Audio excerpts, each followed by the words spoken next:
She smiled at me every morning, spoke sweet words, and planned our future.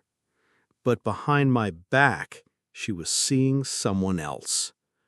The fiancé I trusted, the love I believed in, turned out to be nothing but lies, betrayal, and deep heartache.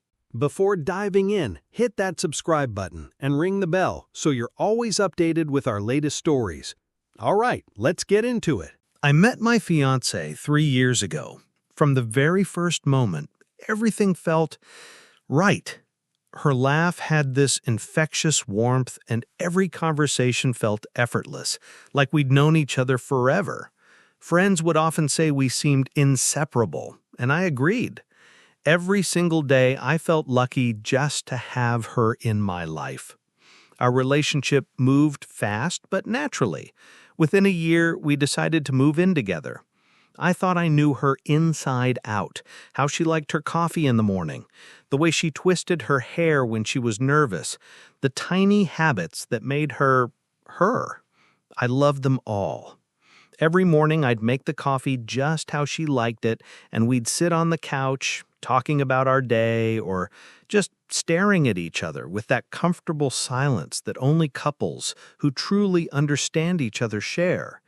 Life felt simple, honest, and perfect.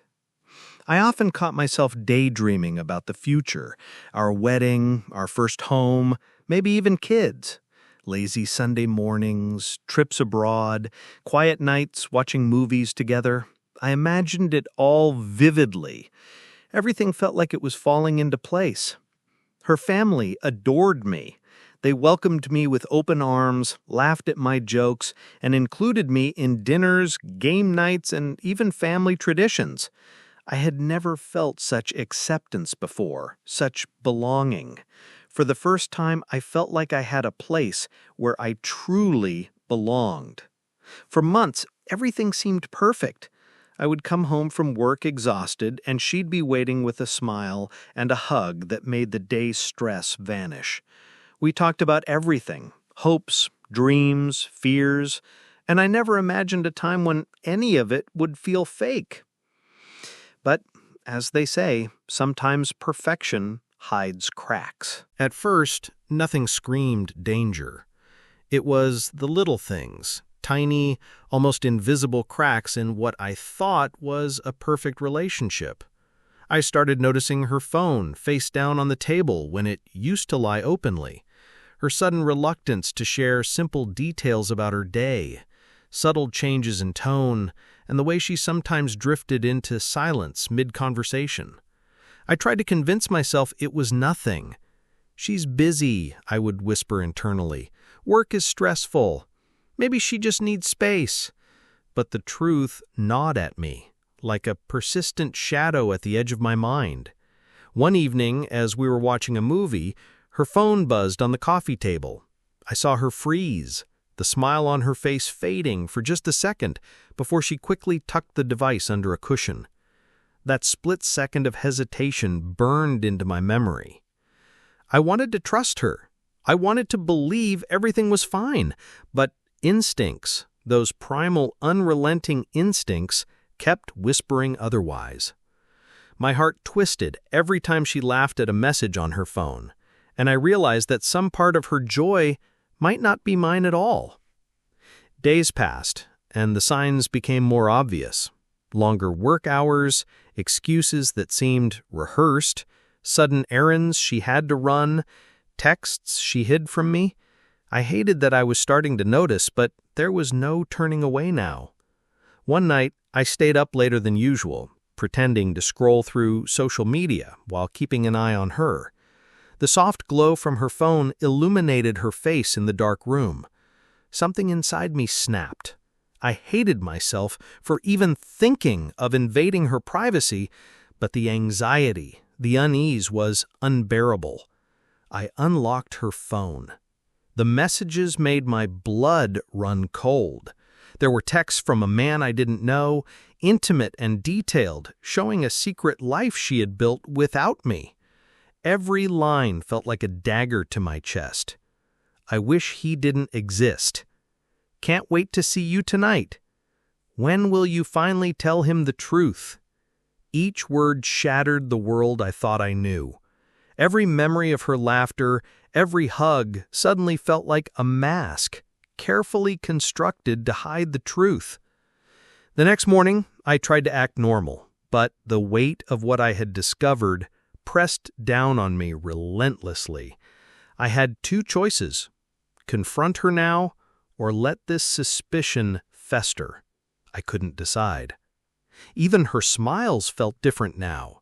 The woman I had loved so deeply seemed to have shifted, carrying a secret that made every moment between us feel uncertain. I wanted to reach out, to demand answers, but fear and disbelief paralyzed me. The tension grew unbearable. Every small gesture, every offhand remark became loaded with suspicion. I caught myself replaying conversations, analyzing her tone, memorizing patterns. It wasn't just doubt anymore. It was a creeping, suffocating certainty that something was horribly wrong. And deep down, I knew the day would come when I could no longer ignore it. The following weeks were a nightmare disguised as normal life. I tried to keep things routine, coffee in the morning, breakfast together, quick kisses goodbye, but everything felt strained. Her laughter no longer reached her eyes, and small touches felt distant, like echoes of intimacy rather than real connection. I couldn't ignore it anymore. My gut had been screaming for weeks, and now the signs were impossible to dismiss. I noticed little things: her sudden phone calls at odd hours, texts she would quickly delete when I walked into the room, the faint smell of a cologne that wasn't mine clinging to her clothes. One evening, I pretended to be asleep on the couch while she scrolled on her phone in the dim light. I watched her carefully, my heart hammering in my chest. Every swipe, every subtle smirk, every hidden glance felt like proof that my worst fears were true. Finally, I couldn't take it anymore. I reached for her phone. My hand shook. I hated myself for this invasion, but my need for the truth outweighed my respect for boundaries. Unlocking the screen was like opening a door to a room I was never meant to see. The messages hit me like a freight train. They weren't casual flirts or harmless conversations. They were intimate, secret, full of words that belonged only in a relationship we hadn't shared. I recognized the name, Ryan. He was a colleague, someone she had introduced casually months ago at work.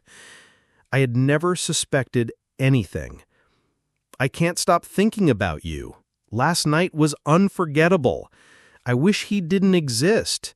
When will you finally tell him? The text messages painted a picture of weeks, even months, of lies.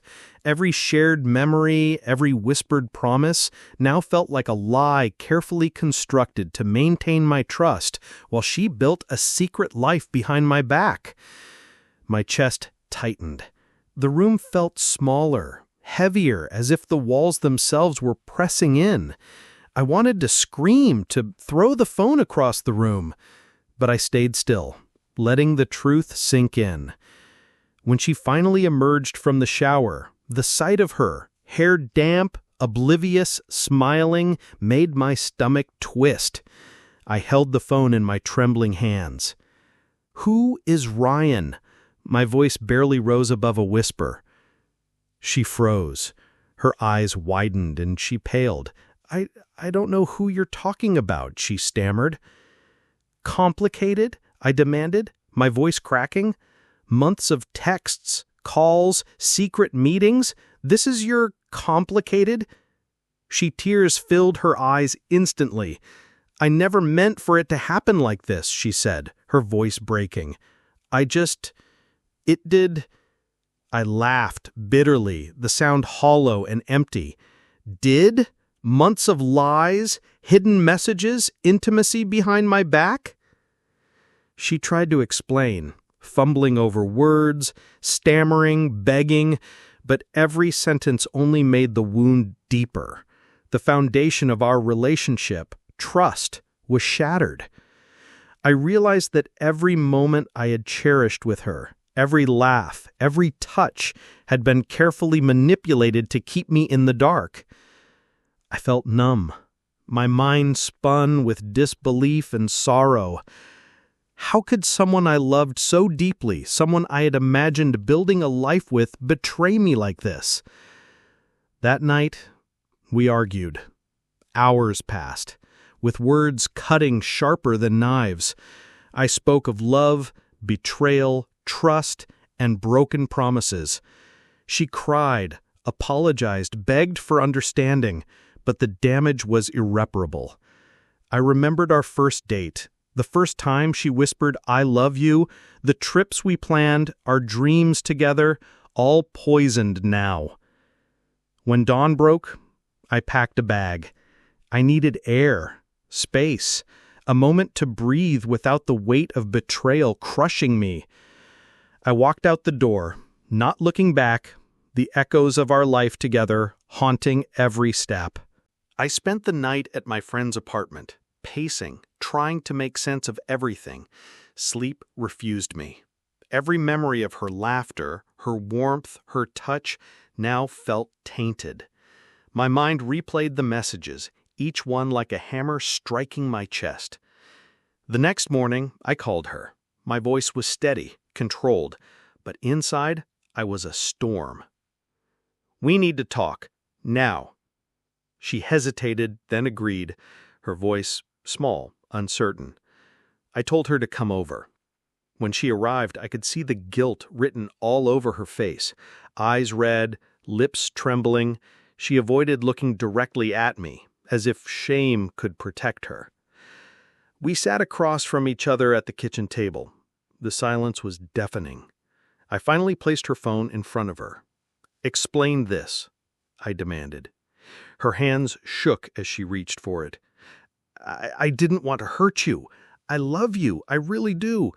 But, Ryan, I felt something I didn't realize I was missing." "Missing? Missing what? Honesty? Loyalty? Did you ever think about the promises we made?" Tears streamed down her cheeks. "I swear I didn't plan this. I didn't want it to go this far. I never meant to hurt you. Please, you have to understand." I shook my head. Understand? I lived with someone who smiled at me every morning, laughed at my jokes, kissed me goodnight, all while lying, texting him, meeting him, hiding it. How am I supposed to understand that? She tried to speak, but I continued. Every memory I have, every dream we built together, every plan for the future, poisoned. I don't know if I ever loved you or just loved the version of you you let me see. Her sobs filled the room. I wanted to comfort her, but the anger and heartbreak were too raw. I couldn't. I didn't. I told her to leave, not because I wanted to punish her, but because I needed space, because I needed to breathe without her lies suffocating me. She clutched her coat, whispered apologies, but I didn't respond. My heart was a battlefield of love, grief, and rage. The following days were a blur. I stayed at my friend's place, avoiding social media, avoiding calls, avoiding anything that reminded me of her. Each memory of our apartment, our shared routines, our simple joys, felt like knives twisting in my chest. Friends noticed my withdrawal. They asked me if I was okay. I nodded, but the truth was, I felt hollow. Work became mechanical. I went through motions, designed blueprints, signed emails, but every act was empty. My laughter was muted. My thoughts were elsewhere. She sent me texts, apologies, promises to change, declarations of love. Each felt like salt on an open wound. I couldn't forgive. I couldn't bear to listen. I started therapy. I needed someone to talk to, someone who could help me untangle the mess of emotions I was drowning in.